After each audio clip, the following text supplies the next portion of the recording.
ओम नमो भगवते वासुदेवाय। ओम नमो भगवते वासुदेवाय।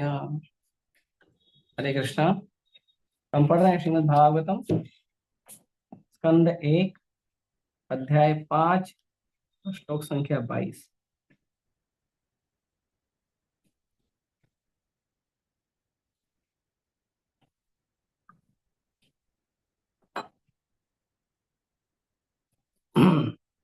इदं हि पुंसः तपसा श्रुतस्य वा शिष्टस्य सुप्तस्य च बुद्धय यत्तयो अविच्युतो अर्थकविभिर्निरूपितो यदुत्तमश्लोकगुणानुवर्णनम् इदं हि पुंसः तपसा श्रुतस्य वा सृष्टस्य सूक्तस्य च बुद्धिदत्तयो अविच्युतः अर्थ कविभिः निरूपिता यदुत्तमश्लोकगुणानुवर्णनम् इदं हि पुंसः तपसा श्रुतस्य वा श्रेष्ठस्य सूक्तस्य च बुद्धे तत्तयो अविच्युत्य अविच्युतः अर्थः कविभिः निरूपितः यदुत्तम श्लोक गुणानुवर्णनम्।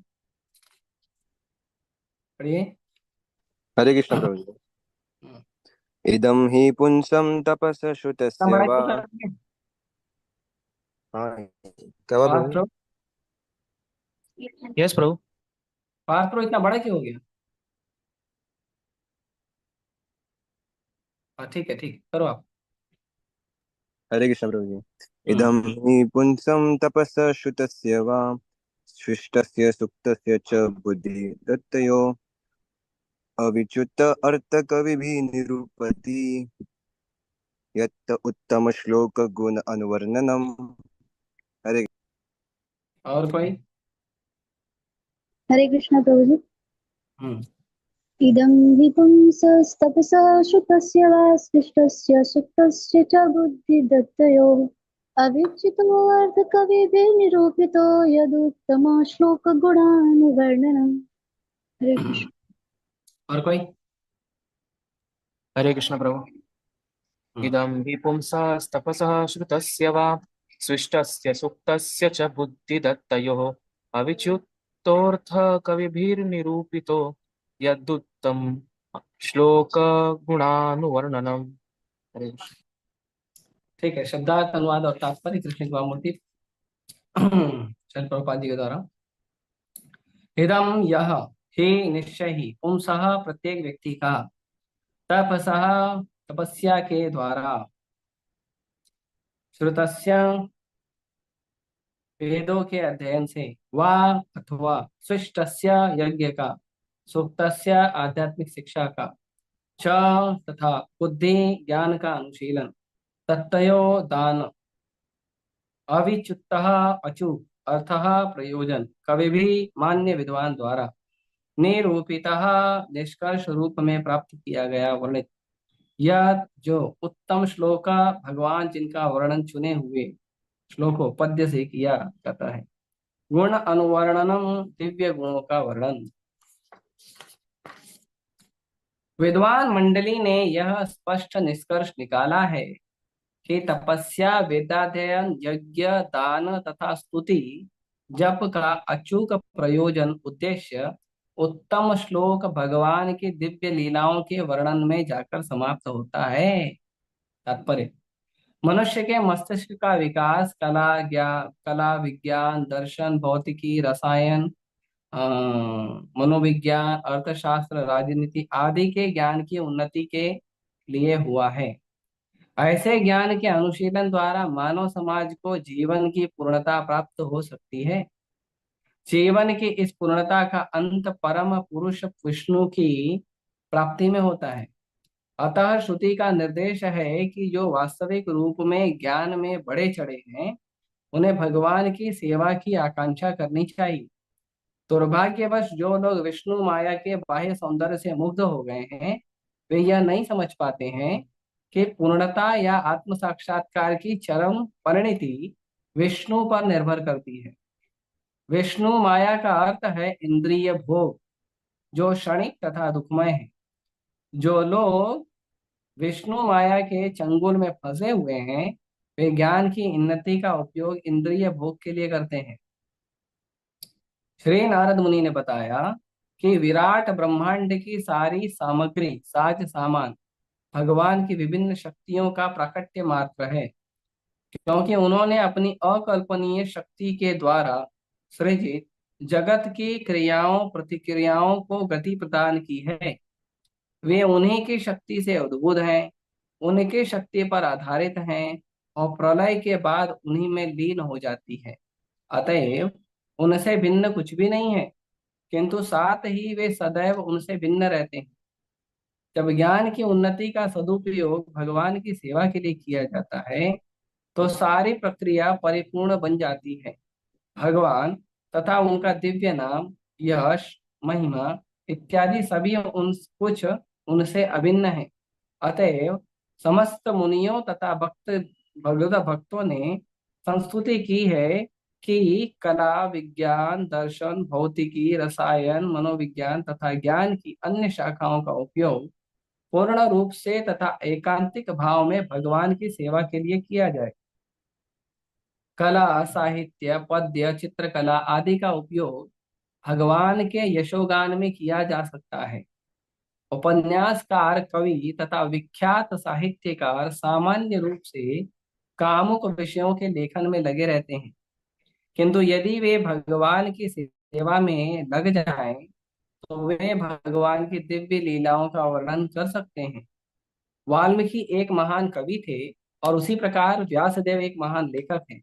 ये दोनों ही भगवान की लीलाओं का उद्घाटन करने में लगे रहे और इसी कारण वे अमर हो गए। इसी प्रकार विज्ञान तथा दर्शन का भी उपयोग भगवान की सेवा के लिए किया जाना चाहिए। इंद्रिय तृप्ति के लिए कोरे सिद्धांत प्रस्तुत करते रहने से कोई लाभ नहीं है।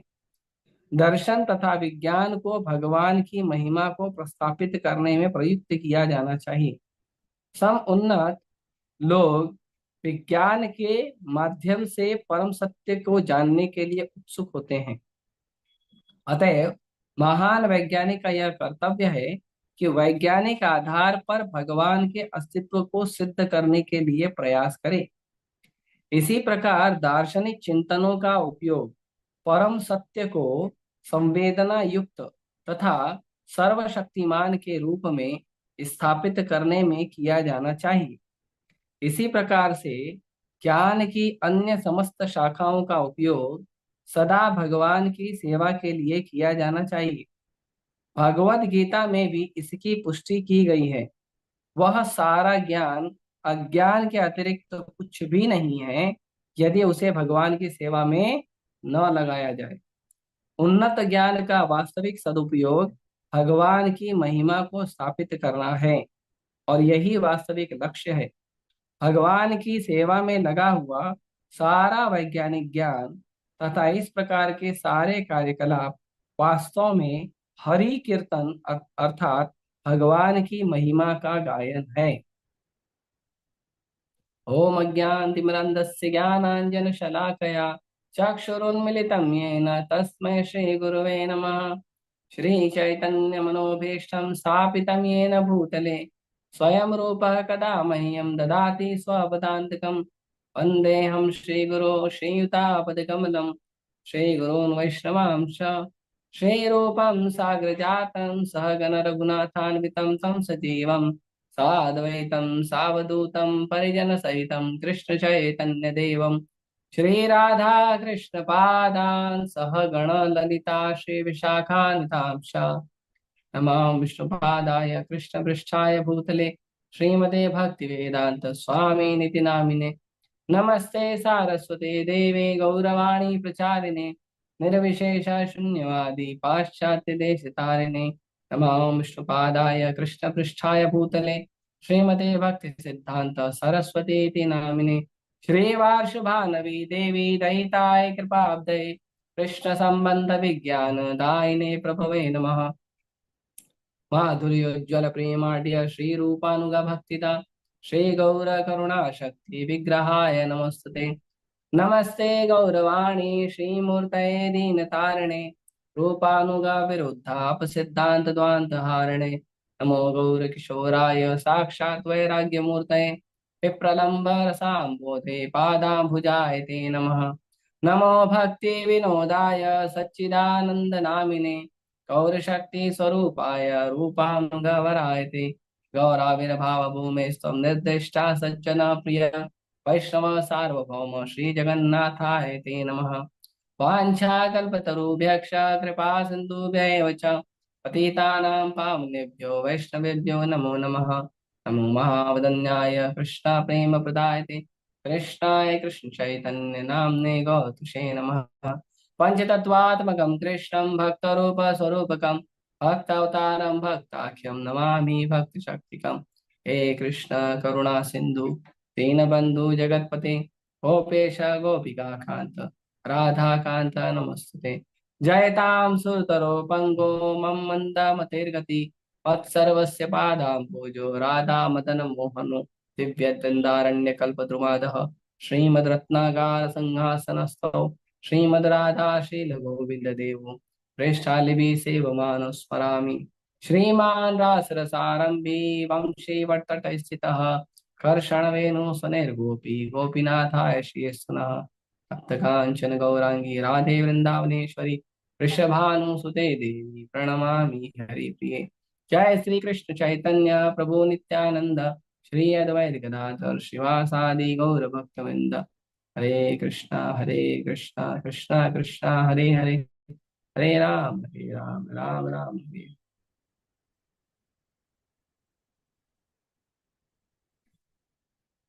हरे कृष्णा। तो पिछले श्लोक में हमने देखा कि भगवान के बारे में वर्णन करने के लिए नारद मुनि जो व्यास देव जी के गुरु हैं वो उनको प्रोत्साहित कर रहे हैं कि आप जो है वो श्री भगवान का गुणगान करिए। और श्री भगवान का गुणगान करने के लिए वो उनको ये बात भी बता रहे हैं कि तुम स्वयं भगवान के अवतार हो। तो तुम स्वयं भगवान के अवतार हो तो तुमको भगवान का केवल गुणगान करना चाहिए, केवल भगवान का गुणगान करना चाहिए और हमारे जीवन में दूसरा कोई उद्देश्य नहीं होना चाहिए। तो इसीलिए इसका वर्णन जो है नारद मुनि कर रहे हैं और उनको कहते हैं कि क्योंकि तुम स्वयं भगवान के अंश अवतार हो इसीलिए तुम भगवान को अच्छी तरह जानते हो। तुम भगवान को अच्छी तरह जानते हो इसीलिए अब तुम क्या करो, तुम भगवान का गुणगान करो, भगवान का यशोगान करो।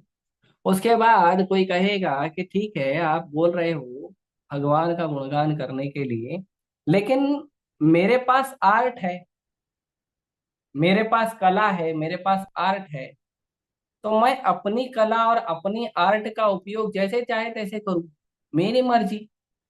ऐसे कुछ लोग बोलते हैं मेरे को ये काम आता है करने के लिए, आप मेरे को मत सिखाओ कि मेरे को क्यों करना चाहिए।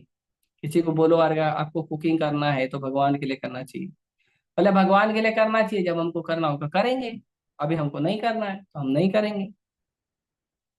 किसी को बोलो आप जो ड्राइंग करते हो क्राफ्ट करते हो भगवान के लिए करो, ठीक है करेंगे अपना हम जब हमको ठीक लगेगा, आप हमको फोर्स मत करो। तो इसीलिए ये जो आज का श्लोक है, ये आज का श्लोक पूरी तरह बात को क्लियर करता है कि क्या आवश्यकता है कि हमारे सारे गुणों को, हमारे सारी कलाओं को, हमारी सारी विद्याओं को, हमारे सारे विज्ञान को, हमारे सारे भौतिक शक्तियों को क्या जरूरत है कृष्ण की सेवा में लगाना। तो उसके लिए एकदम क्लियर कहते हैं कि ये जो बात मैं कहने जा रहा हूं, अब देखिए नारद मुनि गुरु हैं, नारद मुनि गुरु हैं, वो जो बोलेंगे वो ठीक, वो जो बोलेंगे वो स्वीकार करना ही पड़ेगा व्यासदेव जी को। फिर भी नारद मुनि देखो, जो भक्त होता है नम्र होता है, भक्त कभी अपना नाम नहीं लगाता है, भक्त कभी अपने चीजों पे अपना अधिकार चीजों पे नहीं दिखाता है। और भक्त जब ज्ञान भी देता है तो भक्त उस समय ज्ञान देते समय भक्त कभी भी ये नहीं बोलता है कि ये ज्ञान जो दे रहा हूं मैं दे रहा हूं इसीलिए तुमको सुनना है। बहुत विशेष चीज है। जो व्यक्ति भगवान का भक्ति कर रहा है वो व्यक्ति कभी नहीं बोलेगा कि मैं कह रहा हूं इसीलिए आपको करना है, नहीं कहेगा।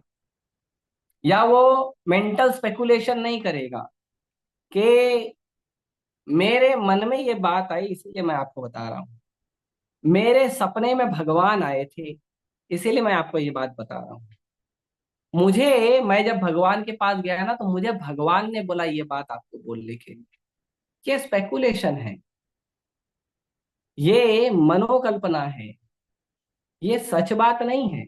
हाँ, अगर इस बात को कोई विशेष आचार्य कहे तो समझ में आता है। लेकिन हम देखते हैं, चाहे आप गीता उठा के पढ़ लो, चाहे आप भागवतम उठा के पढ़ लो, चाहे कोई वेद पुराण शास्त्र पढ़ लो, चाहे किसी आचार्यों के शब्दों को पढ़ लो, कभी किसी आचार्य ने ये नहीं बोला कि मेरे मन में ये विचार आया, मुझे भगवान ने ये बोला, मुझे भगवान सपने में आए थे इसीलिए ऐसा किए, कभी वो नहीं कहे।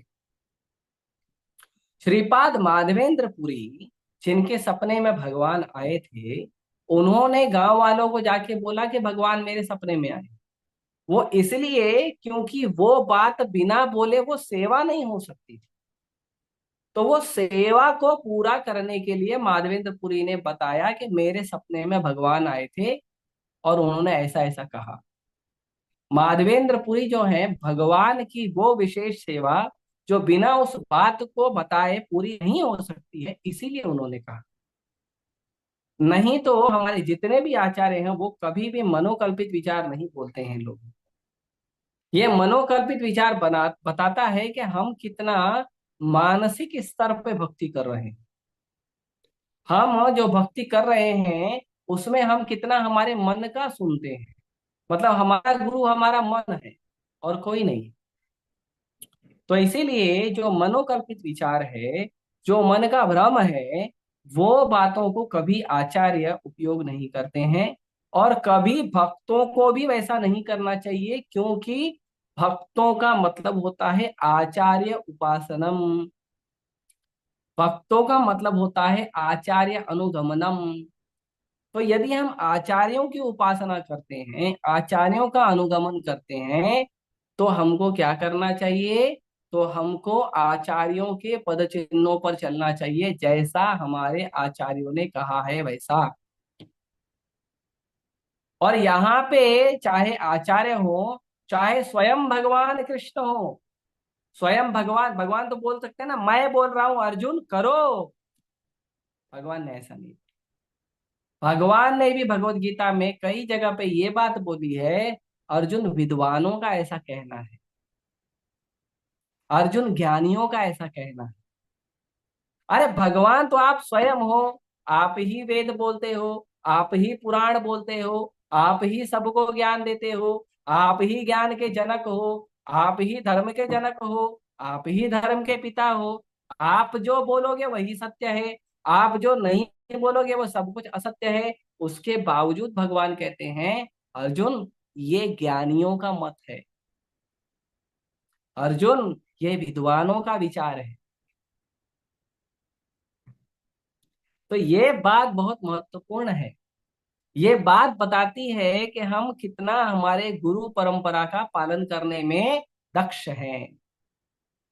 जो व्यक्ति अपनी मनोकल्पना का विचार लोगों पर थोपता है, वो व्यक्ति कभी भी ज्ञान में दक्ष नहीं हो सकता, और वो व्यक्ति कभी भी सक्सेसफुल नहीं होगा।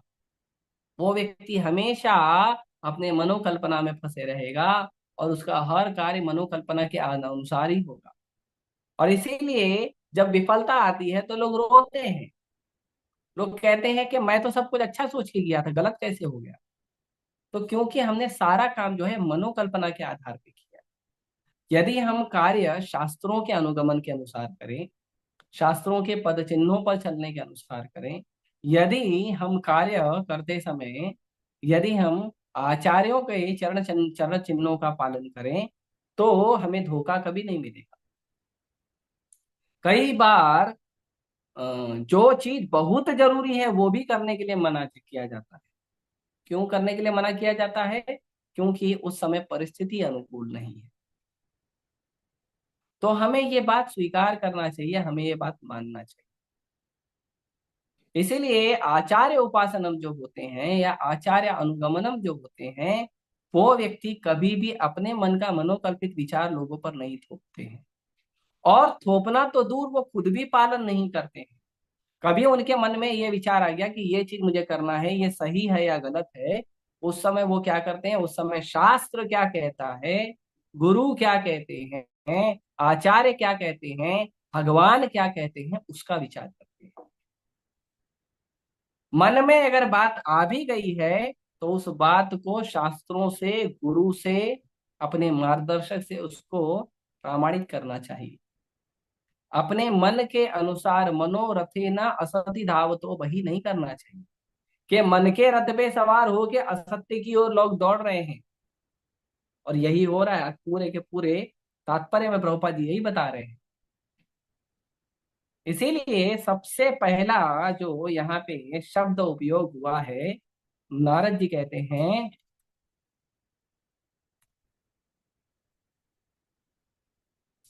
नारद जी कहते हैं कभी भी, कभी भी निरूपित हो। तो कहते हैं कि कभी भी निरूपित कहते हैं कि जो विद्वान विद्वान ज्ञानी है, वो विद्वान ज्ञानियों के द्वारा ये निष्कर्ष निकाला गया। नारद जी बोले भले मैं तुम्हारा गुरु हूं, लेकिन मैं निष्कर्ष निकाल के जो बता रहा हूं, पालन तो करेंगे व्यास देव जी, मना तो करें नहीं, गुरु है, गुरु का तो शब्द पालन करना चाहिए। लेकिन नारद जी कहते हैं नहीं, ये ज्ञानियों द्वारा, कवियों द्वारा ये निष्कर्ष निकाला गया है कि जो तपस्या है, जो वेद अध्ययन है, जो ज्ञान है, दान है, या स्तुति है, या भगवान का नाम जप है, ये सबका एक ही उद्देश्य होना चाहिए। इसका और कोई उद्देश्य नहीं होना चाहिए। इसका उद्देश्य क्या होना चाहिए? उत्तम श्लोक भगवान की दिव्य लीलाओं के वर्णन में जाकर समाप्त होती है। हमारे जीवन में जितनी भी कलाकृति हमारे पास है, हमने हमारे जीवन में जितनी भी तपस्या, ज्ञान, यज्ञ किया है, हमारे जीवन में हमने जितना भी दान किया है, जितना भी स्तुति किया है, ग्लोरिफिकेशन किया है, जितना भी जप किया है, वो सारे के सारे चीजों का, वो सारे के सारे वस्तुओं का एकमात्र, उसका एकमात्र उद्देश्य है भगवान की लीलाओं का गुणगान करना।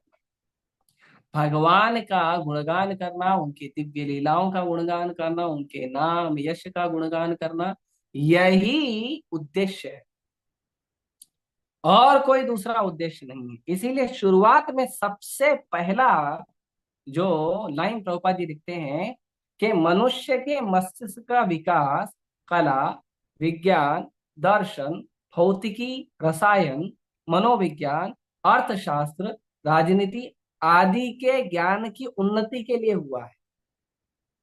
अब इसके अंदर सब चीज आ गई, कला है, ज्ञान है, दर्शन है, भौतिक चीजें हैं, हमारा रसायन है जो केमिकल साइंस है, मनोविज्ञान है, और अर्थशास्त्र, इकोनॉमिक्स है, पॉलिटिक्स है, राजनीति है, सब कुछ का, सब कुछ क्यों मनुष्य का मस्तिष्क क्यों दिया गया है कि इन सब में वो उन्नति प्राप्त है। पहले उसको सीखे, A for apple, B for ball, हाँ, क से कबूतर, अ से अनार, पहले सीखे, धीरे धीरे धीरे धीरे सीखे। सीखने के बाद उसकी जिस वस्तु में रुचि है, उस वस्तु में वो आगे बढ़े। अब उस वस्तु में रुचि है, उसमें यदि वो आगे बढ़ना चाहता है, तो आगे बढ़कर उसको क्या करना चाहिए? उसको रुक नहीं जाना चाहिए कि मैंने कॉमर्स पढ़ लिया, मैंने साइंस पढ़ लिया, मैंने आर्ट्स पढ़ लिया, मैंने पॉलिटिक्स पढ़ लिया, मैंने मेडिकल पढ़ लिया, मैंने इंजीनियरिंग पढ़ लिया, मैंने कोई आर्ट सीख लिया है, मैंने कोई कला सीख लिया है, तो अब मैं ये सब चीज सीख कर क्या करूंगा? ये सब चीज सीख कर मैं पैसा कमाऊंगा, ये सब चीज सीख कर मैं फेमस होऊंगा। जैसे आजकल लोग फेमस होते हैं सोशल मीडिया के द्वारा, रील्स बनाते हैं, उनके पास कोई कला गुण है तो उसका रील बनाते हैं। और आजकल लोगों को क्या कला, ठुमका लगाने के अलावा कोई गुण किसी नहीं, क्योंकि सीखते तो है नहीं, तो इसके लिए नाचते हैं खाली रील्स पर, रील्स पर नाचेंगे, किसी का भद्दा मजाक उड़ाएंगे, बस यही सीखा है दुर्बुद्धि लोगों ने। उन्होंने ये चीज नहीं सीखा कि इसका सही उपयोग क्या है, इसकी उन्नति का चरम लक्ष्य क्या है, इसकी उन्नति की परम प्राप्ति क्या है, उसको समझा जाए। नहीं किया। और जो लोग पढ़ाई करते हैं, बहुत ही समर्पित भाव से पढ़ाई करते हैं, वो लोग क्या करते हैं, वो लोग समर्पित भाव से पढ़ाई करते हैं और पढ़ाई करके, लिखाई करके, मेहनत करके, ट्रेनिंग लेकर वो क्या करते हैं, पैसा कमाने तक रुक जाते हैं। या थोड़ा नाम हो जाए, थोड़ा यश हो जाए, 10 लोग जानने लगे, कुछ लोग आकर मेरा गुणगान करें, इसीलिए किया जाता है। और दुनिया की तो छोड़ो, लोग कीर्तन भी करते हैं तो ये सोचकर करते हैं कितने लोग वाहवाही कर रहे हैं। लोग लेक्चर भी देते हैं भगवान का तो ये ध्यान रखते हैं कितने लोग गुणगान कर रहे हैं मेरा। आप भगवान का गुणगान कर रहे हो, लेकिन आपके भगवान के गुणगान करने के लिए जब आपके मन में विचार आया है तो विचार ये है कि मेरा गुणगान कितने लोग कर रहे हैं। आप भगवान का गुणगान कर रहे हो, लेकिन लक्ष्य है कि आपका कितना गुणगान होना चाहिए।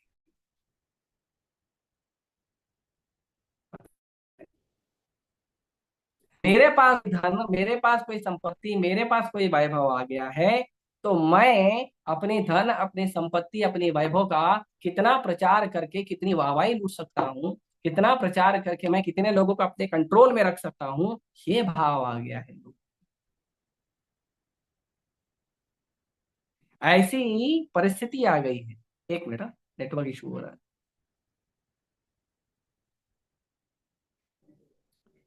हरे कृष्णा, हरे कृष्णा। अभी नहीं होगा। तो ये जो विचार है, ये जो विचार है, ये विचार गलत विचार है कि हमारे पास जितनी भी सुविधाएं हैं, हमारे पास जितनी भी कला है, हमारे पास जितना भी विज्ञान है, जितना दर्शन है, जितना भी हमने कुछ सीखा है, भले आपने पॉलिटिक्स सीखा है, भले आपने केमिस्ट्री सीखा है, भले फिजिक्स सीखा है, बायो सीखा है, भले आपने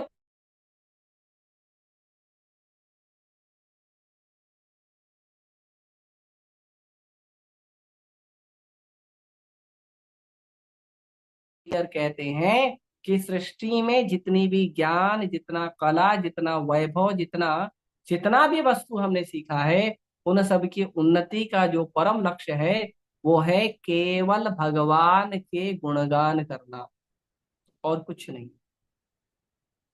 इसीलिए भारत में, अभी तो भारत में लोग बहुत ही कितने ज्यादा हो गए हैं कि भारत में क्या, पूरे दुनिया का देख लो, पूरे दुनिया के लोग ऐसे इतने दूषित विचार के हो गए हैं कि कुछ कला आती है, उस कला से कुछ भी बनाएंगे।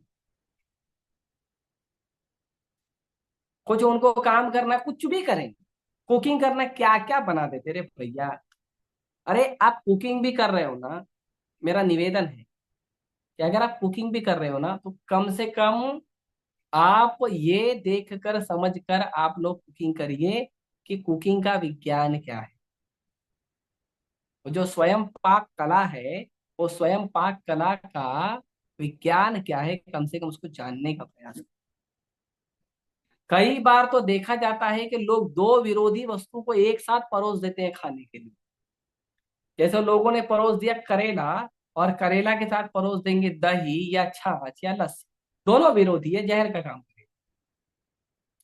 कई बार तो हम देखते हैं कि लोगों को दूध दिया जाता है, और दूध है या रबड़ी है वो दिया जाता है, और उसके साथ नमकीन वस्तु खाने के लिए दे दी जाती है। और आप देखोगे ये चीज बहुत प्रचलन है, snacks with coffee, snacks with T. अभी कॉफी और चाय जो है, उसमें क्या है, दूध है। अब उसमें दूध है, उसके साथ आप खा रहे हो पकोड़ा, नमक। खासकर बारिश के मौसम में लोग ज्यादा खाते हैं। और दोनों विरोधी आहार है, जहर का काम करे। पता ही नहीं लोगों को। घर घर में होता है। हर सुबह लोग क्या करते हैं, स्नैक्स लेते हैं, और स्नैक्स खा के तुरंत उसको दूध पी लेते हैं, या दूध से बनी चाय या दूध से बनी कॉफी पी लेते हैं। विरोधी आहार। नहीं पता लोगों को भी क्या है।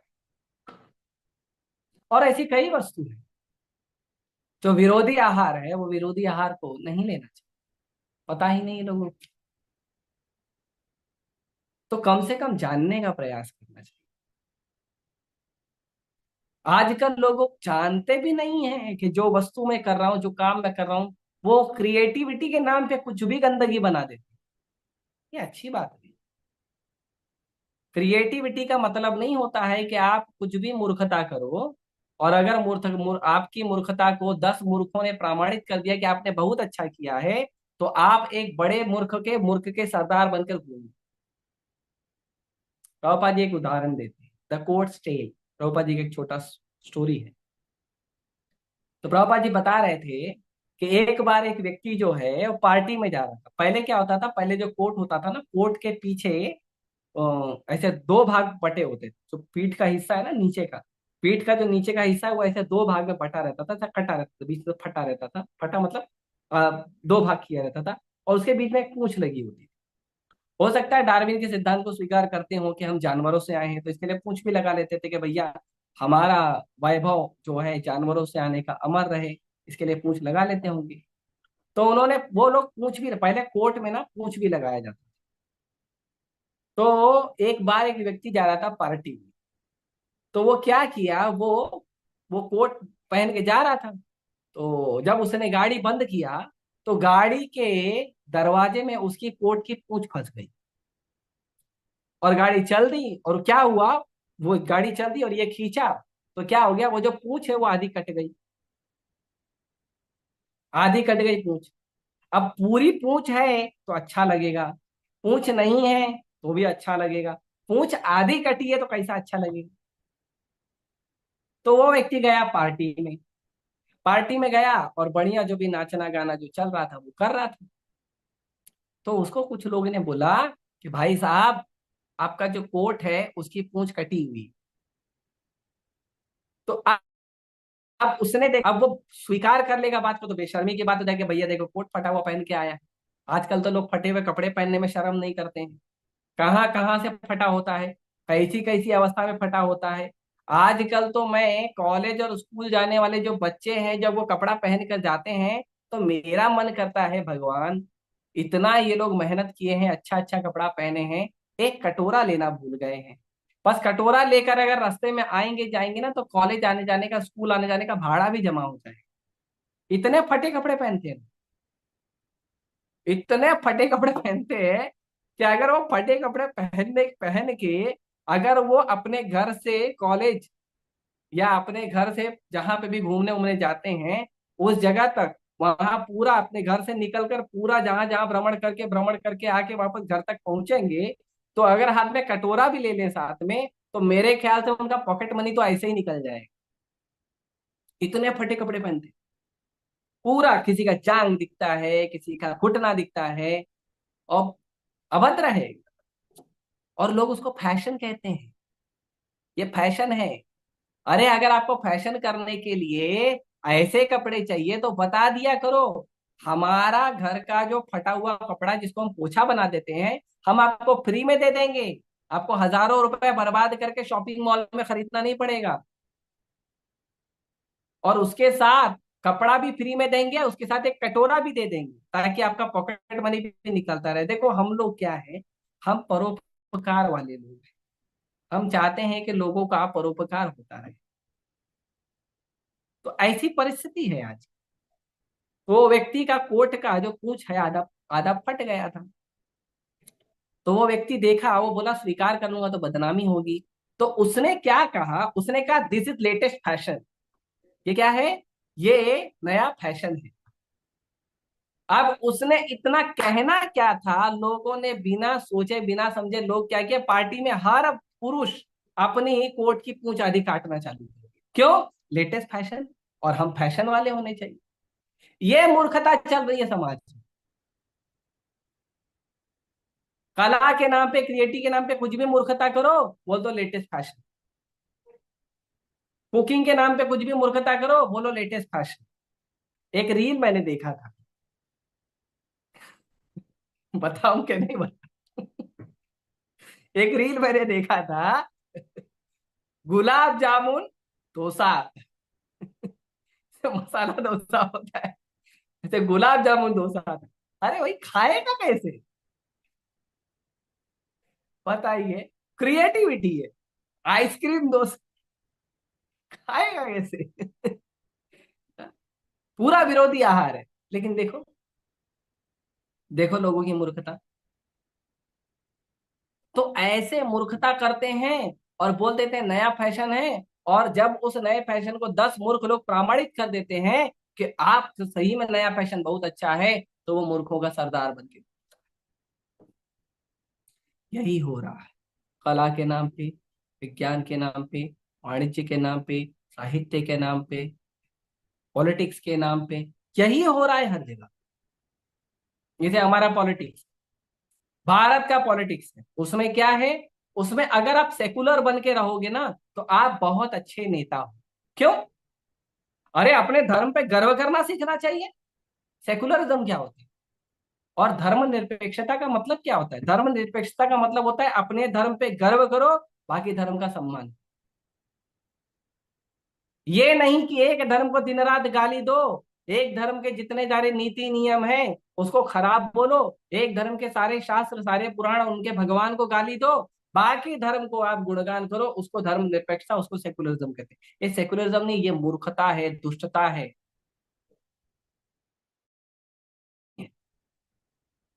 और धर्म निरपेक्ष क्यों बने हैं हम? धर्म सापेक्ष बने। धर्म निरपेक्ष क्यों बनना है? हमें धर्म सापेक्ष बनना है, हमें धर्म परायण बनना है। धर्म निरपेक्ष नहीं बनना, धर्म परायण बनना सीखिए। अपने धर्म का पालन करना गर्व से सीखिए, और अपने धर्म का गर्व से पालन करिए, और उसके साथ साथ बाकी धर्मों का भी सम्मान करिए। और यदि अपना धर्म परायणता करने में कोई कमी आती है या कोई चुनौती आती है, तो उसका गर्व से धर्म परायणता के साथ उसको सामना करना चाहिए। बुद्धू नहीं बनना चाहिए। अरे नहीं नहीं, देखो तिलक लगाऊंगा तो लोग बुरा बोलेंगे। अरे लोग बुरा बोलेंगे, बुरे लोग बुरा बोलेंगे, अच्छे लोग थोड़ी बुरा बोलेंगे। भगवान का चरण कमल सर पे धारण किए आपको कोई बुरा बोलेगा? तो जो बुरा बोलता है वो बुरे हैं, नहीं तो पूरा समाज बुरा। यस, पूरा समाज बुरा है, पूरा समाज गलत है। आप अगर शास्त्रों के अनुसार जीवन जी रहे हो, आचार्यों के अनुसार जीवन जी रहे हो, तो आप सही। कंठी पहन लेंगे, ये क्या कंठी पहन लिया है, ये क्या बात? तो ये सब जो है वो हमको समझना चाहिए। धर्म परायणता रखिए, गर्व से साड़ी पहनिए, गर्व से सूट पहनिए, गर्व से धोती कुर्ता पहनिए, गर्व से शिखा रखिए। ये गर्व का अनुभव होना चाहिए। भगवान के मंदिर जाइए गर्व से, भगवान का कीर्तन गुणगान करिए, भगवान का प्रसाद खाइए, भगवान को भोग लगाइए, गीता पढ़िए, भागवत पढ़िए। शर्म मत करिए, धर्म परायण बनिए। धर्म निरपेक्ष मत बनिए, धर्म परायण। जो धर्म परायण होता है वो अपने धर्म का निष्ठा से पालन करता है, भगवान की प्रसन्नता के लिए पालन करता है, और दूसरे धर्मों का भी उतना ही सम्मान करता है। लेकिन धर्म निरपेक्षता के नाम पे जो मूर्खता का प्रचार किया गया है हर जगह पे, कि हिंदू धर्म को गाली देना, सनातन धर्म को गाली देना, उनके देवी देवताओं को उल्टा सीधा बोलना, उनके शास्त्रों को उल्टा सीधा बोलना, ये धर्म निरपेक्षता। ये धर्म निरपेक्षता नहीं है, ये धूर्तता है, मूर्खता है। ये धर्म निरपेक्षता नहीं।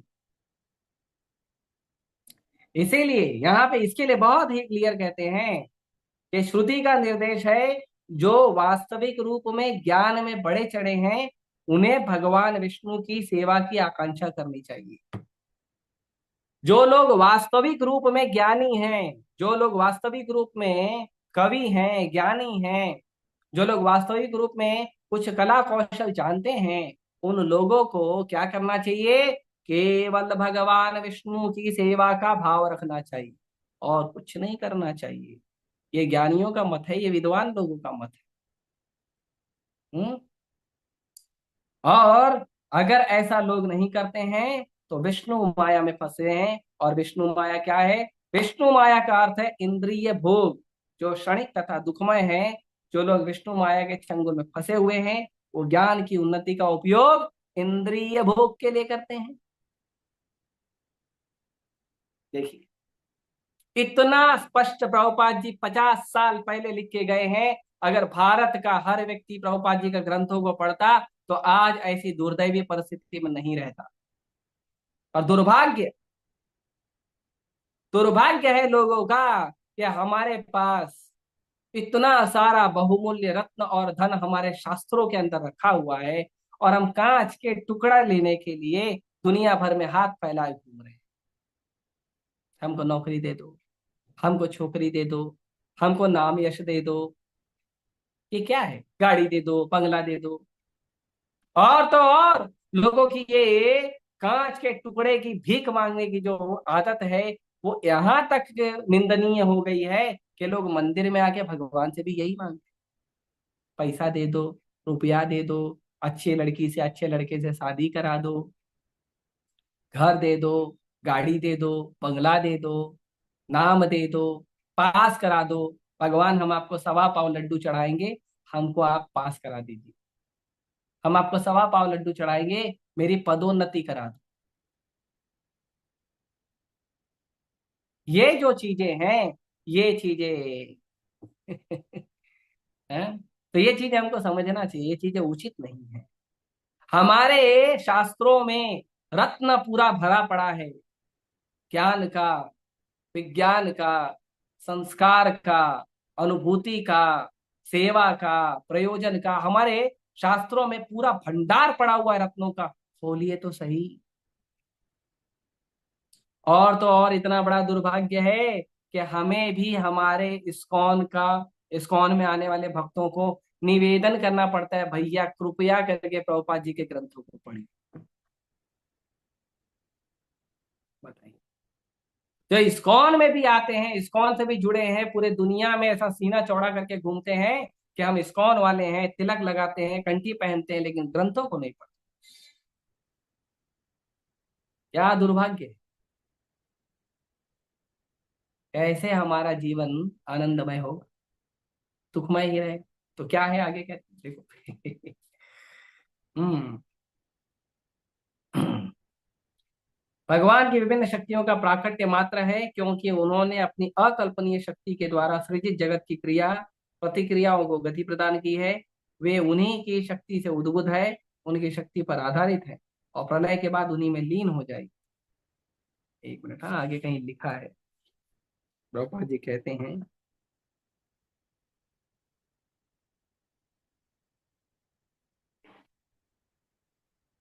ठीक है आगे आएगा तो बताओ। तो हम्म, विष्णु माया का अर्थ है इंद्रिय भोग, जो क्षणिक है और दुखमय है। जो लोग विष्णु माया के चंगुल में फंसे हैं, एकदम क्लियर कहते हैं कि विष्णु माया में लोग फंसे हुए हैं।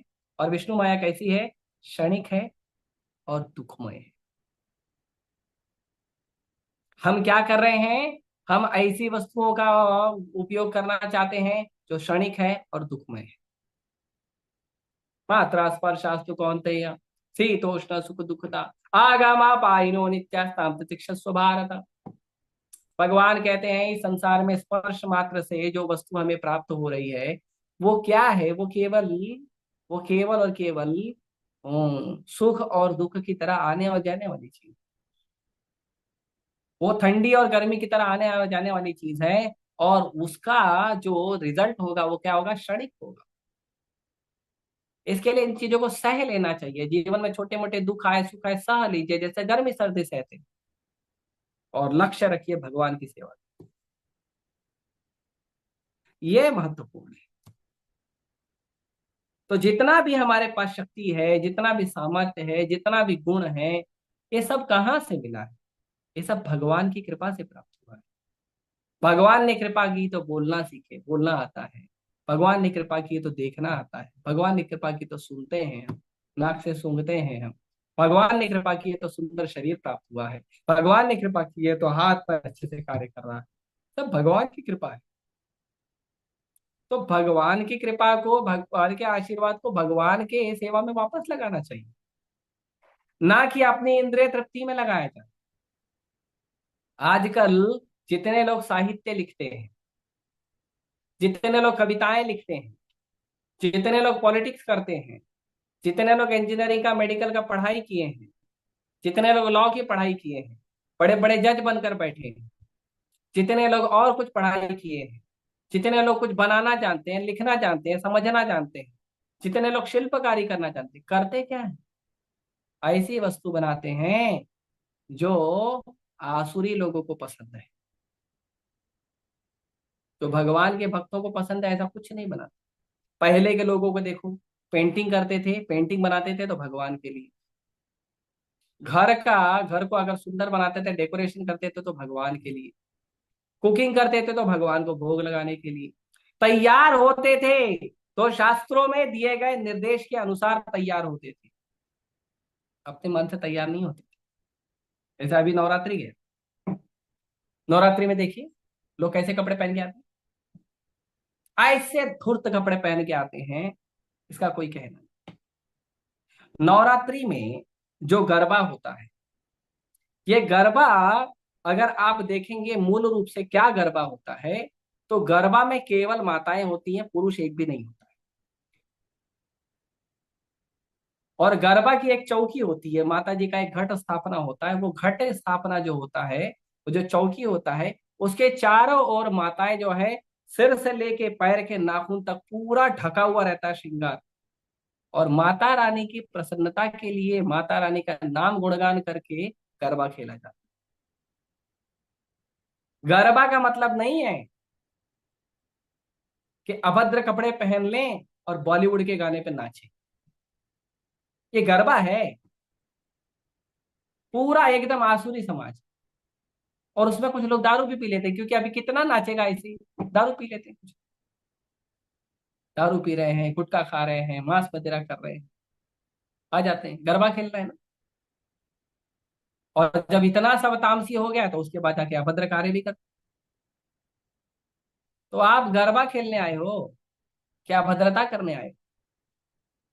गरबा का मतलब होता है माता की चौकी के पास कुछ स्त्रियां, कुछ समाज की स्त्रियां, जो माता की चौकी के चारों ओर पूरे सर से लेके पैर तक पूरे शरीर को ढक के माता के लिए ताली बजाकर नाचना, माता जी के लिए गाना, ये कार्य करती हैं माता जी की प्रसन्नता के लिए। इसको गरबा बोलते हैं।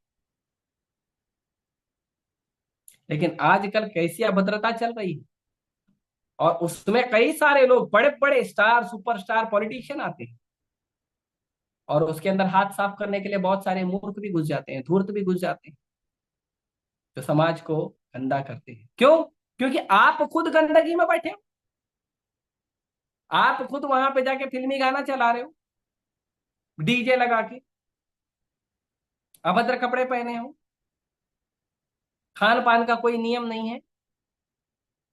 उसी गरबा के जो 2 घंटा 3 घंटा जो गरबा होता है, उसी गरबा के जस्ट पहले आरती होती है। आरती में 2% लोग भी नहीं होते हैं। जितने लोग वहां गरबा खेलने आते हैं, उतने लोगों में 2% लोग भी उस आरती में नहीं होते हैं। 2% भी नहीं होते। और गरबा में भीड़ उमड़ जाती है, लड़का लड़की स्त्री पुरुष बुढ़ा जवान सब मजे ले रहे हैं। आप धर्म का पालन करने आए हो कि मनोरंजन करने आए हो? हमारा आज का समाज धर्म पारायण नहीं है, मनोरंजन परायण है। मनोरंजन में जीवन जी रहा है। क्या मूर्खता! भगवान के सेवा के नाम पे भी गंदगी कर रहे हैं। ये परिस्थिति चल रही। जितनी कला सीखी है, जितना गुण सीखा है, जो कुछ सीखा है, क्या करने के लिए? इंद्रिय भोग करने के लिए। स्त्रियां जाएंगी पुरुष को लुभाने के लिए, पुरुष जाएंगे स्त्रियों को लुभाने के लिए।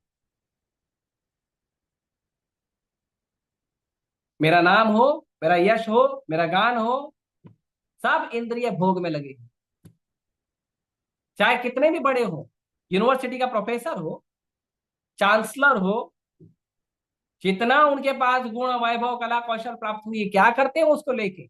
इंद्रिय भोग। ये इंद्रिय भोग के चक्कर में लोग ऐसा फंसे हुए हैं, ऐसा फंसे हुए हैं कि लोगों को समझ में भी नहीं आ रहा है कि हम धर्म का कार्य कर रहे हैं या अधर्म का कार्य। ऐसी परिस्थिति। आगे कहते हैं, जब ज्ञान की उन्नति का सदुपयोग भगवान की सेवा के लिए किया जाता है तो सारी प्रक्रिया परिपूर्ण हो जाती है। जो भी हमारे पास ज्ञान है, जो भी हमारे पास कला कौशल है, जब उसको भगवान की सेवा के लिए उपयोग किया जाता है तभी उसकी पूर्णता होती है, नहीं तो वो अधूरा होता है और दुख देने का कार्य करता है, पूरा नहीं होता। भगवान तथा उनका दिव्य नाम, यश, महिमा इत्यादि सभी कुछ उनसे अभिन्न है। अतएव समस्त मुनियों तथा भगवत भक्तों की स्तुति है कि कला, विज्ञान, दर्शन, भौतिकी, रसायन, मनोविज्ञान तथा ज्ञान की अन्य शाखाओं का उपयोग पूर्ण रूप से तथा एकांतिक भाव में भगवान की सेवा के लिए किया जाना चाहिए। क्या करना है? जितना भी आपको ज्ञान, विज्ञान, कला, कौशल, गुण जो भी प्राप्त हुआ है, उसको एकमात्र लक्ष्य होना चाहिए, केवल कृष्ण की सेवा और कुछ नहीं। एकमात्र केवल कृष्ण की सेवा, विष्णु की सेवा, और कुछ नहीं करना, एकमात्र। कला, साहित्य, पद्य, चित्रकला आदि का उपयोग भगवान के यशोगान में किया जाना चाहिए।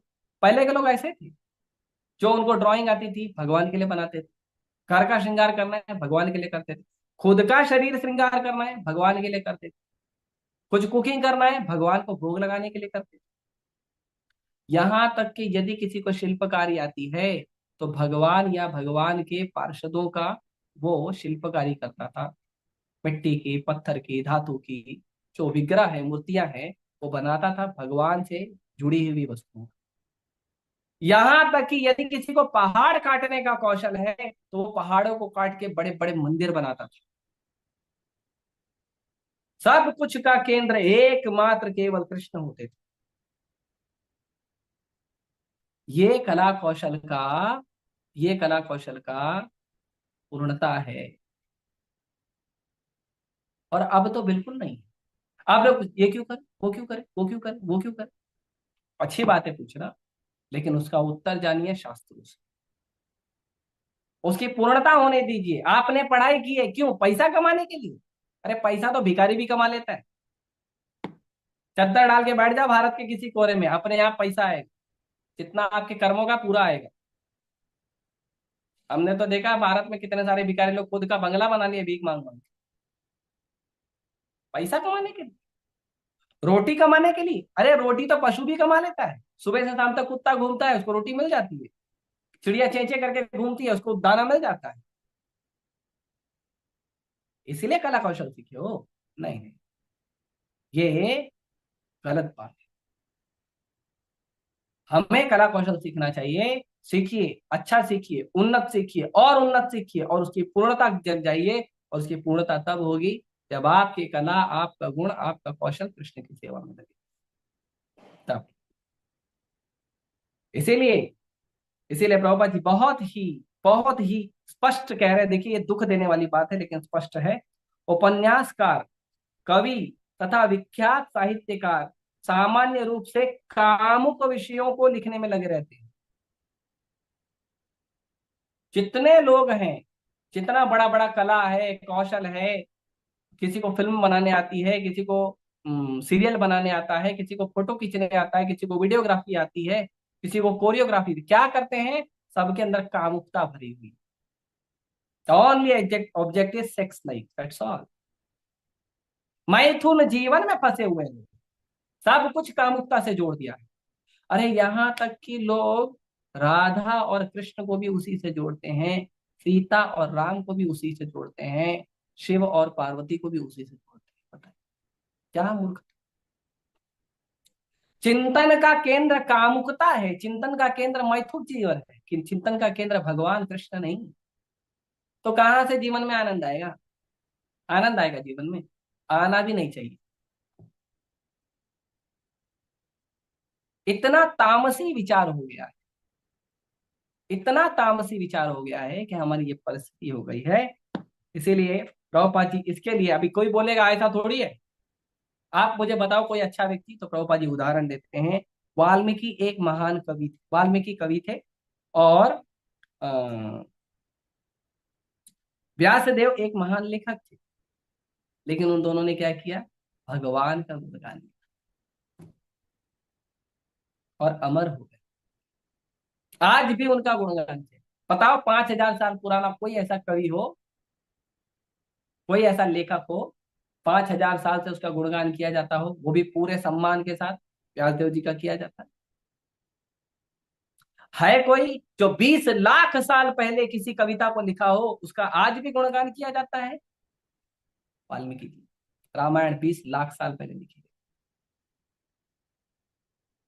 महाराष्ट्र में तुकाराम महाराज, उनकी अभंग गाथाएं हैं, 8,000 अभंग लिखे हैं उन्होंने। देखिए क्या गुणगान होता है उनका, सम्मान के साथ भगवान के श्री चरणों में बैठकर लोग उनका गुणगान करते हैं। तुकामणे, तुकाराम कहते हैं, ऐसे करके शुरुआत करते। ये बहुत महत्वपूर्ण है। अर्जुन को हम इतना सम्मान क्यों देते हैं? अर्जुन ने अपनी कला कौशल का उपयोग कृष्ण की सेवा के लिए किया, भीम ने कृष्ण की सेवा के लिए किया, पांचों पांडवों ने कृष्ण की सेवा के लिए किया, प्रहलाद महाराज ने कृष्ण की सेवा के लिए किया। अरे दान देने का भी कला कौशल जो है बलि महाराज ने करके दिखाया। और बलि महाराज का जो दान है, उसने कृष्ण को जो है अ, आनंद प्रदान किया, बलि महाराज का दान। और कृष्ण ऐसे प्रेम में बंध गए, कृष्ण आज भी सिक्योरिटी गार्ड बनकर सुतल लोक में बलि महाराज के राज्य का रक्षा कर रहे हैं। बताइए, पूर्ण पुरुषोत्तम भगवान, अनंत ब्रह्मांड को 3 पग से नापने वाले भगवान, वो सिक्योरिटी गार्ड बने हैं। अपने भक्त का इतना प्रेम हो गया, क्यों? दान किया है ऐसा। कर्ण ने क्या दान किया? अरे संसार के सोना चांदी हीरा मोती मिट्टी पत्थर दान को दान बोलते हैं। और किया किसको? इंद्रिय भोग करने वालों को? वो दान नहीं है, बलिराज, दानवीर बलिराज, उनका दान महत्वपूर्ण है, क्योंकि उन्होंने कृष्ण को दान किया, ब्राह्मणों को दान किया। तो दान का कौशल भी भगवान की सेवा के लिए, सारा का सारा कौशल जो है भगवान की सेवा के लिए होना चाहिए। इंद्रिय तृप्ति के लिए कोरे सिद्धांत प्रस्तुत करते रहने से कोई लाभ नहीं है। दर्शन तथा विज्ञान को भगवान की महिमा को प्रस्थापित करने में उपयोग किया जाना चाहिए। जितना भी हमारे पास कौशल है, विज्ञान है, जो आप सीखे हो, जो सीखे हो, जो भी चीज सीखे हो, आपको मार्केटिंग आता है, भगवत गीता ले, भागवतम लो, जाओ बुक डिस्ट्रीब्यूशन करो। आपको गाड़ी चलाने आता है, हमारा भगवत गीता का भागवतम का जो बुक जाता है उसका गाड़ी चलाइए। आपको झाड़ू लगाने आता है, आइए मंदिर में झाड़ू लगाइए। आपको कुकिंग करने आता है, भोग बनाइए भगवान की। सारा का सारा कला कौशल का केंद्र एकमात्र होना चाहिए, कृष्ण की प्रसन्नता, कृष्ण की प्रसन्नता। इसीलिए हमारे इंद्रिय की जो प्रीति है, जो हमारे इंद्रिय की जो इच्छा है, उसको कहते हैं काम। अपने इंद्रिय प्रीति इच्छा तार नाम काम, कृष्ण इंद्रिय प्रीति इच्छा धरे प्रेम नाम। अपने इंद्रियों को, अपनी आंख को, कान को, नाक को, मुंह को संतुष्ट करने का जो विचार है, और अपने स्वजनों को, अपने शरीर और अपने शरीर से जुड़े हुए लोगों को संतुष्ट करना, उनको चीजें देने का, उनकी सेवा करने का जो विचार है, उसको कहते हैं काम। और कृष्ण से जोड़कर की भी हर वस्तु, हर सेवा का नाम है प्रेम। तो आप प्रेम में बनिए, काम में मत बनिए। तो इसीलिए सारा केंद्र भगवान होने चाहिए। इसी प्रकार दार्शनिक चिंतनों का उपयोग परम सत्य को संवेदना युक्त तथा सर्वशक्तिमान के रूप में स्थापित करने में किया जाना चाहिए। भगवत गीता में भी इसकी पुष्टि की गई है कि वह सारा ज्ञान अज्ञान के अतिरिक्त कुछ भी नहीं है, यदि उसे भगवान की सेवा में न लगा। आप बताइए, सृष्टि का सारा ज्ञान अगर कृष्ण की सेवा में नहीं लगा है तो वो अज्ञान है। हाँ? और यदि कृष्ण की सेवा में लगा है तो सब ज्ञान है, सब आनंद, क्योंकि पूर्णता पे आ गया ना। रावण ज्ञानी नहीं था लेकिन असुर, हिरण्यकशिपु ज्ञानी नहीं था लेकिन असुर, बड़े बड़े महान ज्ञानी लेकिन असुर। क्यों? कृष्ण की सेवा में नहीं लगाया अपने ज्ञान, अपने ज्ञान का उपयोग किया अपनी महिमा मंडन करने के लिए, अपनी इंद्रिय तृप्ति करने के लिए, अपने स्वजनों को जो है आनंद प्रदान करने के लिए, कृष्ण और कृष्ण के भक्तों की सेवा करने के लिए नहीं की, तो असुर है, इसीलिए उसको ज्ञान नहीं कहेंगे। इसीलिए संसार में जो ज्ञान आपको कृष्ण से नहीं जोड़ रहा है वो ज्ञान नहीं है, वो अज्ञान है। हाँ, इसीलिए अज्ञान क्या है? माया का वैभव, आपकी भक्ति में बाधा। इसके लिए हमें ज्ञान की तलाश करनी चाहिए। अब तक जितना भी हमने पढ़ा है, बीटेक, एमटेक और बैचलर और पोस्ट ग्रेजुएशन और एमफिल, पीएचडी और जो भी किया है हमने, बड़ी बड़ी पढ़ाई लिखाई की, क्या है सब? अज्ञान। क्यों? क्योंकि कृष्ण नहीं। कृष्ण मिलेंगे तो सब ठीक है, कृष्ण मिलेंगे। कृष्ण कैसे मिलेंगे? भगवद गीता पढ़ने से, भागवतम पढ़ने से, कृष्ण का नाम जपने से, हरे कृष्णा कृष्ण कृष्ण हरे हरे, हरे राम राम राम हरे हरे। इससे मिलेंगे कृष्ण। ऐसे ज्ञान को प्राप्त करिए। उन्नत ज्ञान का वास्तविक सदुपयोग भगवान की महिमा को स्थापित करना है, और यही वास्तविक लक्ष्य है। भगवान की सेवा में लगा हुआ सारा वैज्ञानिक ज्ञान तथा इसी प्रकार के सारे कार्यकलाप वास्तव में हरि कीर्तन अर्थात भगवान की महिमा करना है। यहां तक कि अगर आपने विज्ञान का उपयोग किया है कृष्ण की सेवा करने के लिए, तो आपका विज्ञान भी हरि कीर्तन कहलाता है। और क्या चाहिए? जो कला कौशल आपके पास है कृष्ण की सेवा में उपयोग करो, वो कला कौशल भी हरि कीर्तन कहलाता है। प्रभुपाद जी जब जुहू में थे, तो जब प्रभुपाद जी जुहू में थे तो यहाँ पे मार्बल को शेपिंग का काम दिया जा रहा था। मार्बल मंदिर हमारा सुंदर मंदिर है, सफेद संगमरमर का इतना सुंदर मंदिर है। तो ये मार्बल को शेपिंग का काम दिया जा रहा था। तो सुबह शाम टक टक टक टक टक टक टक टक होते रहते थे, और प्रभुपाद जी ऊपर बैठ के ट्रांसलेशन करते थे।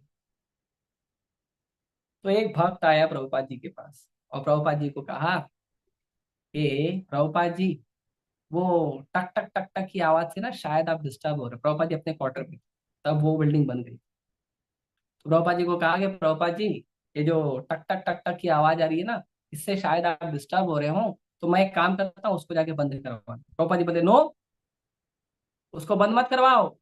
वो टक टक टक टक की आवाज नहीं है, वो कृष्ण के कीर्तन का करताल है। यशोदा मैया दामोदर लीला में, यशोदा मैया जो मथानी मथ रही थी, तो मथानी का जो रॉड था, जो डंडा था मथानी का, वो जब दही को मथ रहा था, उसमें dub dub dub dub dub dub आवाज आ रही थी। आपने किया होगा आपने। और यशोदा मैया के हाथों की जो चूड़ियां हैं, वो उससे खन खन खन खन की आवाज आ रही थी। तो आचार्यगण बताते हैं कि ये एक मृदंग है, एक करताल है। क्यों? क्योंकि यशोदा मैया कृष्ण का कीर्तन गा रही थी।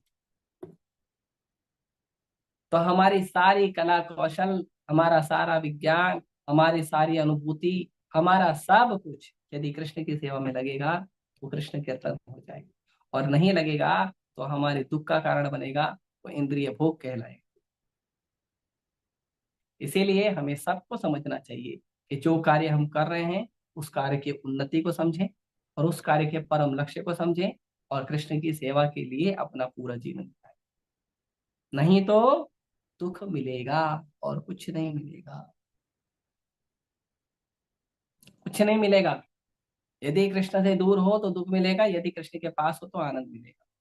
तो आप कोई लोग बोलेंगे नहीं प्रभु जी, हमने देखा कई सारे लोग जो कृष्ण से दूर होकर भी सुखी हैं, वो सुखी नहीं है, वो दुख को सुख समझ रहे हैं। प्रभुपाद जी कहते हैं कि आजकल के संसार के लोग क्या कर रहे हैं पता है? दो दुख के बीच में जो गैप होता है ना, स्पेस होता है, उसको लोग सुख समझ रहे हैं। मतलब दुख के से थोड़ा सा हमें राहत मिली है, उस दुख के थोड़ी सी राहत को लोग सुख समझते हैं। वो सुख नहीं है, वो दुख से तुमको राहत मिली है, दूसरा वेट कर रहा है तुम्हारा। ये परिस्थिति। तो इसका हमें प्रयास करना चाहिए, समझना चाहिए। बहुत सुंदर श्लोक नारद मुनि ने बताया है, तात्पर्य प्रभुपाद जी के द्वारा हम समझने का प्रयास किए हैं। किसी को कोई प्रश्न है, जिज्ञासा है तो पूछ सकते हैं। हरे कृष्ण। मेरे ख्याल से ऑनलाइन एक प्रश्न आया था। मैं देखने का प्रयास करता हूँ। प्रभु जी, एक क्वेश्चन है, अगर मेरा मन चाहता है कि मैं विष्णु की जगह शिव जी की पूजा करूं, तो क्या मैं शिव को पूज सकती हूँ या सकता हूँ? ये फिर विष्णु जी के साथ साथ शिव जी को पूजा करूं? आप कृष्ण की सेवा करिए, विष्णु की सेवा करिए, शिव जी की सेवा अपने आप मान ली जाएगी, स्वीकार हो जाएगी। जैसे मैंने एक बार बताया था कि कृष्ण क्या है, वो जड़ है।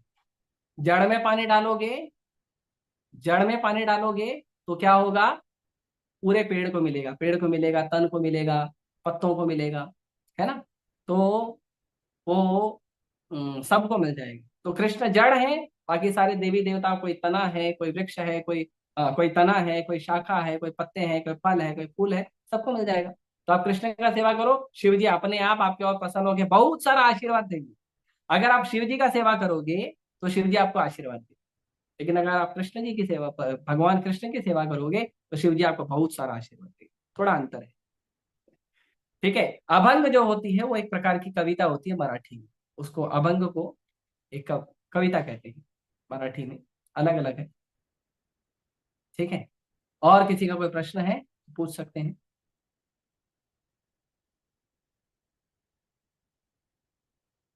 नहीं है?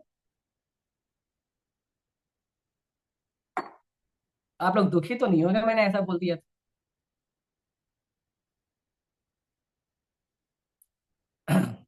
पक्का किसी का कोई प्रश्न नहीं है? हरे कृष्ण प्रभु जी, दंडवत प्रणाम। माता हरे कृष्ण। प्रभु जी, बोलिए। मेरा ये प्रश्न है, जब हाँ कार्तिक मास में दीपदान करते हैं तो जो दीप है, जो दिया है, वो हम हर रोज अलग अलग दिए से करें, हर रोज अलग अलग दिए से करें, या फिर एक ही दिए से पूरा कार्तिक महीना चलाए? तो अगर आपके पास दिया जो है धातु का बना हुआ है, मिट्टी का बना हुआ है, तो धातु और मिट्टी को एक बार आप अच्छे से धो लोगे तो भी चलेगा, उसको उपयोग वापस कर सकते हो।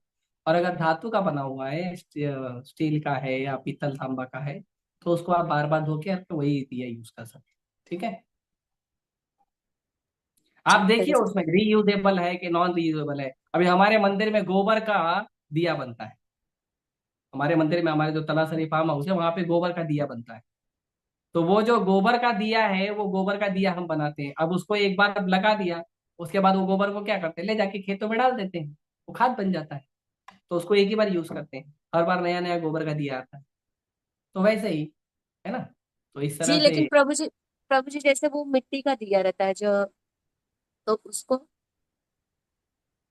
आपका आवाज कट रहा है। प्रभु जी जो मिट्टी का दिया नॉर्मली मिलता है, वो दिया को हम रीयूज कर सकते हैं कि अलग अलग?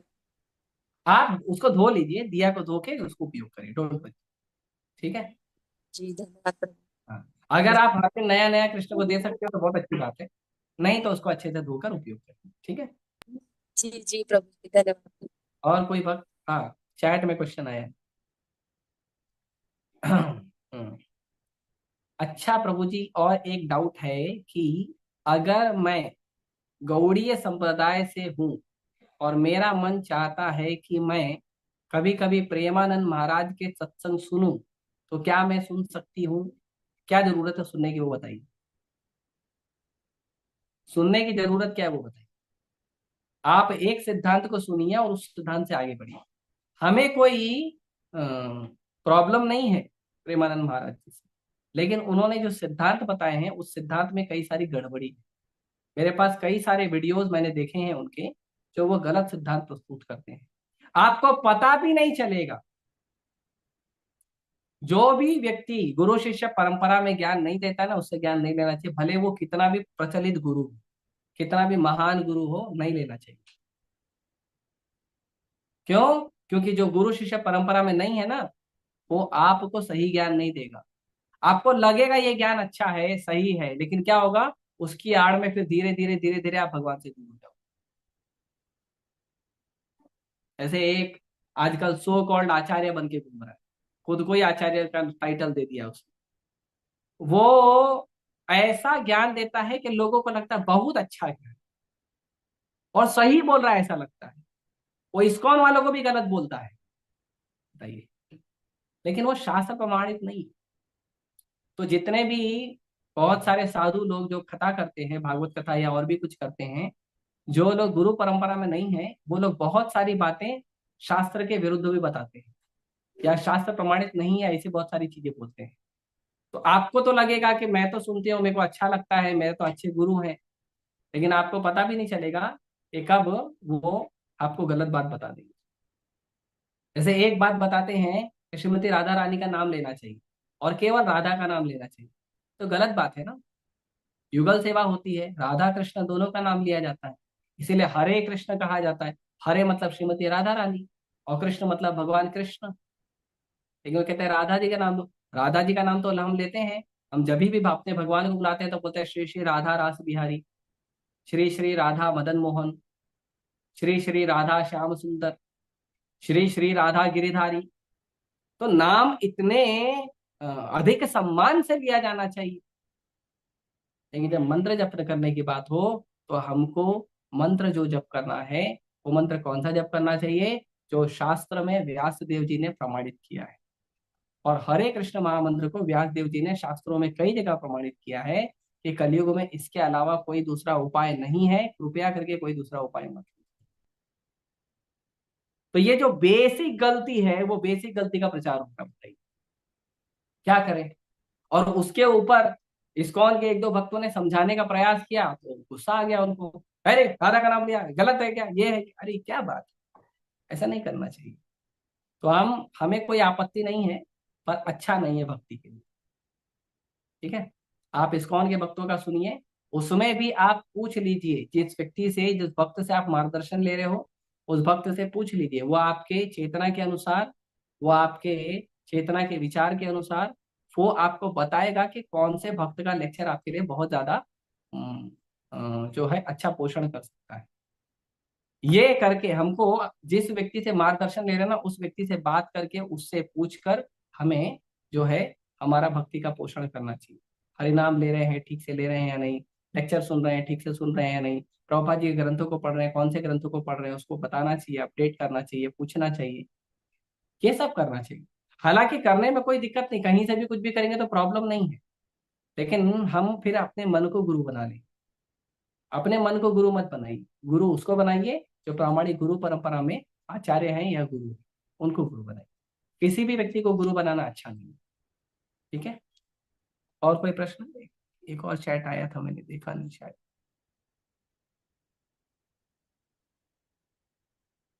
और अगर आप उचित समझे तो धर्मनिरपेक्षता का अर्थ दोबारा बताइए। धर्मनिरपेक्षता का अर्थ जो है वो क्या है कि अपने धर्म का अच्छे से सम्मान करें और अपने धर्म को अच्छे से पालन करें और दूसरे धर्म का अच्छे से सम्मान करें, ये धर्मनिरपेक्षता का मतलब। लेकिन धर्मनिरपेक्षता गलत है। धर्म सापेक्ष होना चाहिए, धर्म परायण होना चाहिए, धर्मनिरपेक्ष नहीं होना है। किसी व्यक्ति को धर्मनिरपेक्ष नहीं होना चाहिए, उनको धर्म सापेक्ष होना चाहिए, क्या धर्म परायण होना चाहिए। हमें अपने धर्म का पालन गर्व से करना चाहिए, उसका अच्छे से पालन करना चाहिए, गर्व से तिलक लगाए, गर्व से कंठी पहने, गर्व से धोती कुर्ता पहने, गर्व से साड़ी पहने, सूट पहने, गर्व से पहनना चाहिए।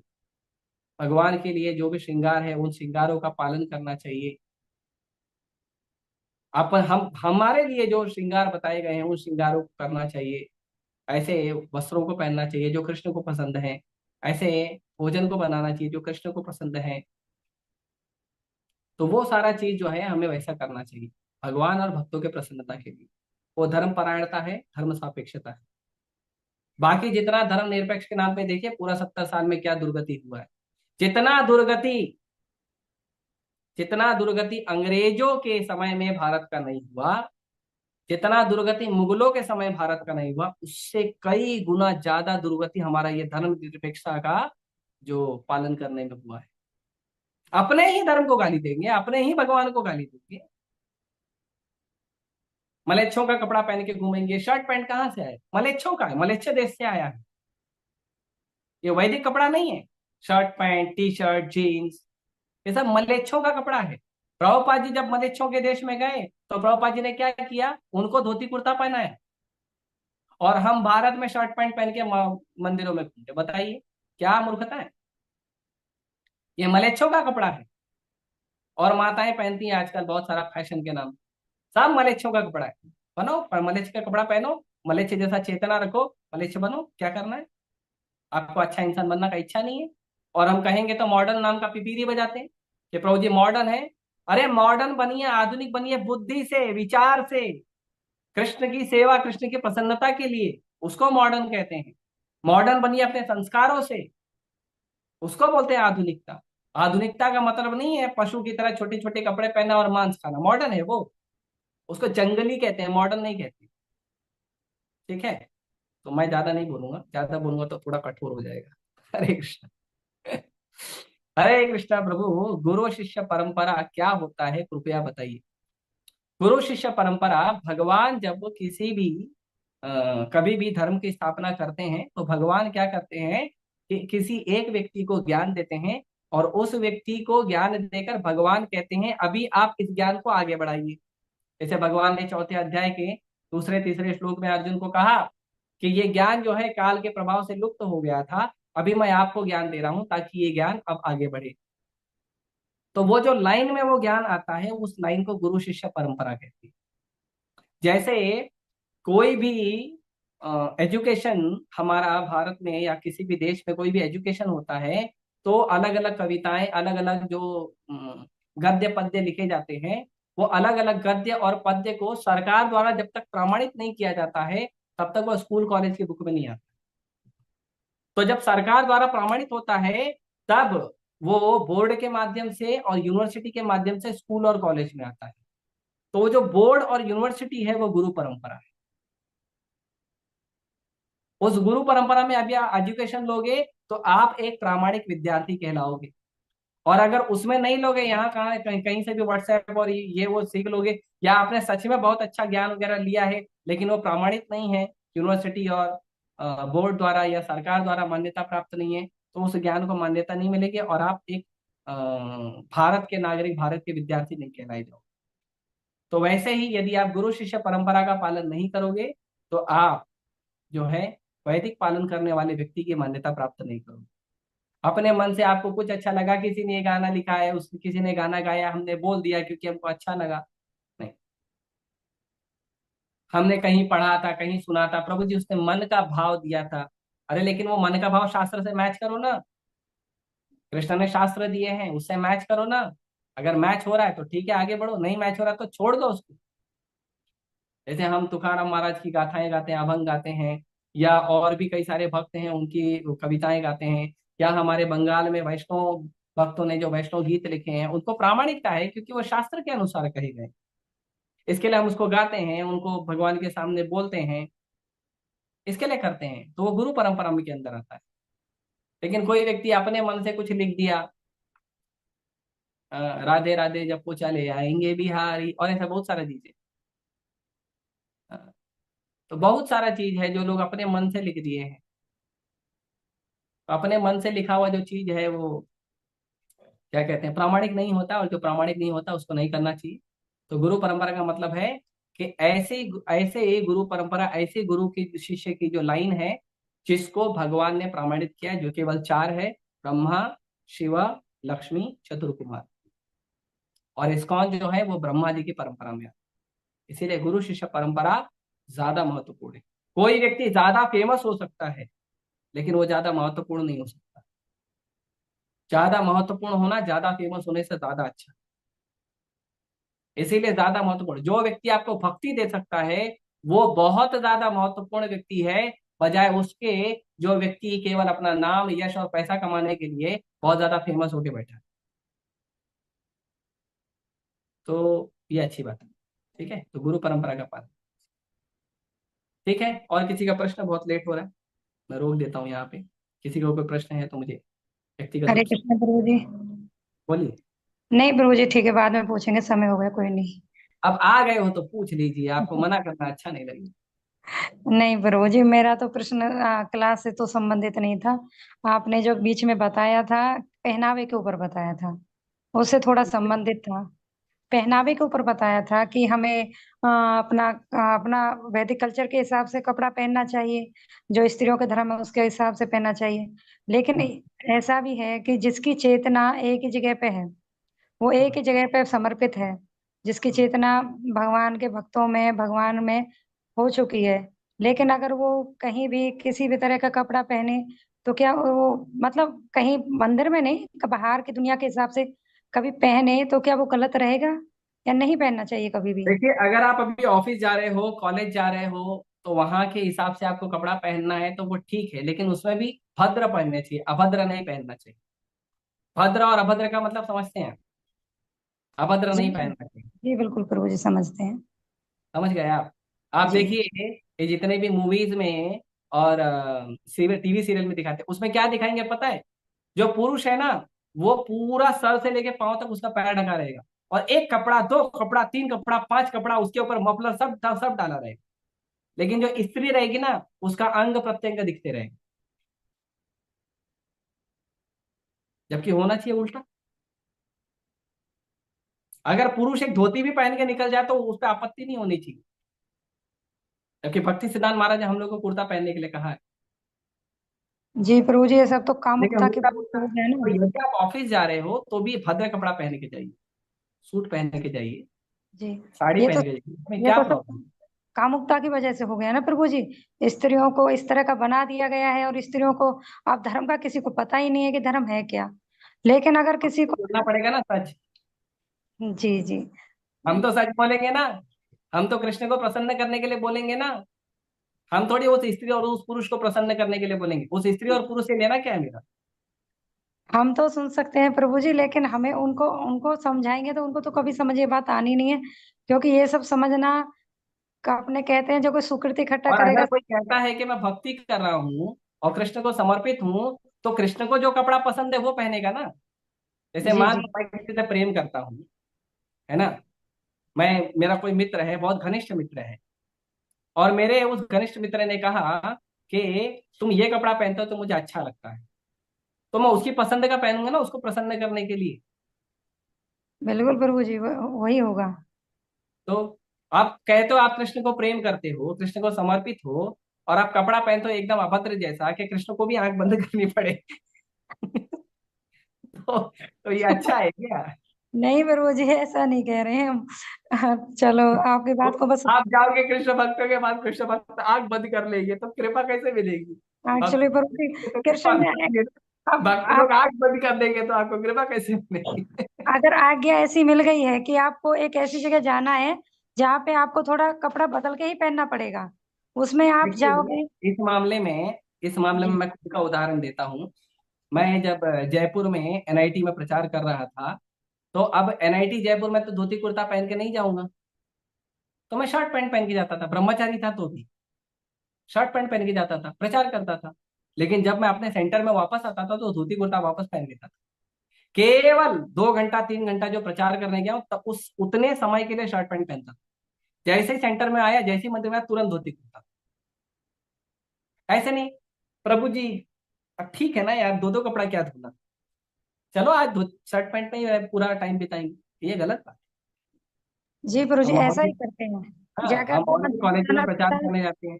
जी हम जहाँ और जाना भी, पड़ता है उसके हिसाब से पहनना पड़ता है, और अपने जैसे भक्तों के समाज में रहते हैं तो उसी के हिसाब से कपड़ा पहनते हैं। यस, लेकिन पूरा ध्यान रखना चाहिए कि हमें प्राथमिकता किसको देनी है। प्रभु जी, प्राथमिकता किस, हाँ, प्राथमिकता का ध्यान रखना चाहिए। कपड़ा तो हमें अपना ही पसंद है, जन्म से अपना ही पहनना पसंद है, लेकिन मजबूरी में पहनना पड़ता है कभी, बस उसका ही पूछ। मजबूरी है, मजबूरी है, लेकिन मजबूरी का मजदूरी मत करिए। जी जी बिल्कुल प्रभु जी। मजबूरी ठीक। करिए, मजबूरी है तो मजबूरी के लिए ठीक है, कोई बात नहीं। लेकिन मजबूरी का मजदूरी करोगे तो गलत है ना। जी समझे आप? उस मजबूरी के चक्कर में आप पूरा जीवन ही वैसा मलेच्छों का जीवन बना लोगे तो ये तो गलत है ना। हाँ, आप बोलोगे प्रभु जी मजबूरी है क्या करूं, बाहर गया मजबूरी है, और बिना भोग लगाए मैंने जो भगवान को है 3 बार श्री विष्णु बोल के खा ली। ठीक है, मजबूरी है, कोई बात नहीं। लेकिन आप घर में भी यही करोगे, कुकिंग करोगे, श्री विष्णु श्री विष्णु श्री विष्णु, खा दो। ये तो गलत है? भोग लगाइए ठीक से भगवान को प्रेम सहित, समझे आप? तो मजबूरी ठीक है, लेकिन मजबूरी का मजदूरी ना करिए। भारत में जब अंग्रेज लोग आए थे तो अंग्रेजों ने ये सब कपड़े पहनाए थे हमें। उस समय मजबूरी थी, क्योंकि उनकी नौकरी करते थे कुछ। और उसका मतलब नहीं है कि अब अंग्रेज नहीं है, मुगल नहीं है, तो अब हम अपने परिधान को त्याग दें और मलेच्छों का कपड़ा पहन के, मलेच्छों का भोजन करके, मलेच्छों का गाना गा के, मलेच्छों की तरह नाच के हम अपने आप को पूरी तरह एकदम परफेक्ट असुर बना के रखें। ये तो अच्छा नहीं। ठीक है। हरे कृष्ण गुरु जी, मुझे तो इन सब बातों से ही नफरत है, लेकिन मेरा साथ थोड़ा आज्ञा में आ गई हूँ, इसलिए मुझे वो सेवा ही ऐसी मिली है कि मुझे वो कपड़ा चेंज करना पड़ता है बस। हाँ ठीक है, उस पर्टिकुलर सेवा के लिए समझ में आता है, लेकिन क्या कहते हैं, हमें उसका चेतना नहीं बनाना चाहिए वैसा। 1 घंटा 2 घंटा 3 घंटे जितने समय के लिए सेवा है, जाके करके आ जाओ, कोई बात नहीं। लेकिन बाद में तुरंत आते चेंज करो। ठीक है। जी प्रभु जी, धन्यवाद प्रभु जी, प्रचार हरे कृष्ण। प्रचार के लिए हम थोड़ा जो है नियम को समझते हैं, नियम रोक सकते हैं, लेकिन चेतना के लिए और भक्ति के लिए, समर्पण के लिए नहीं कर सकते। उसके लिए तो दृढ़ व्रता। ठीक है। आपका बहुत बहुत धन्यवाद। सभी भक्तों का बहुत बहुत धन्यवाद। निरंतर आशीर्वाद भागवतम की जय। श्री प्रभुपाद की जय। हरे कृष्ण।